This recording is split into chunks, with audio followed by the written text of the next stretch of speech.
What childhood memory do you still think about as an adult? When I was 10 years old, something happened at school that I've never forgotten. Every Friday, our teacher held something called Memory Day. Everyone had to bring an object from home and explain why it meant something to them. Most kids showed off medals, family pictures, or their favorite toys. I brought a small brass key hanging from a faded string. It didn't unlock anything anymore, but to me, it was priceless. Before my dad passed away, he gave it to me and always joked that it was the key to our secret hideout. There never really was a hideout, it was just our special little joke. That morning, I almost left it at home because I didn't want people asking about my dad, but my mom smiled and said, he'd want you to tell them why it matters. So I slipped it into my backpack. When it was finally my turn, I stood in front of the class holding the key in my shaking hand. This belonged to my dad? I started.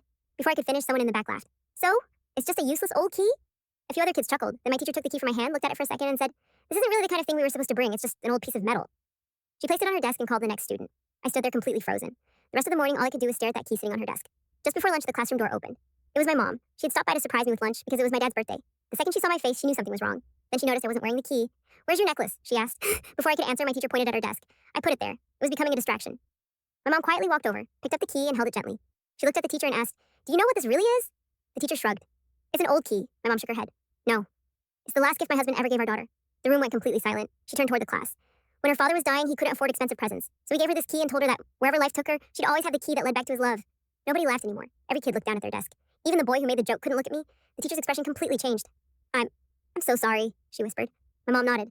That's why you should always ask someone why something matters before deciding it doesn't. She handed me the key, fastened it around my neck, and hugged me. For the first time that day, I cried.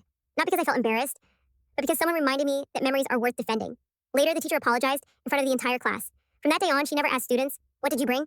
Instead, she always asked, why is it important to you?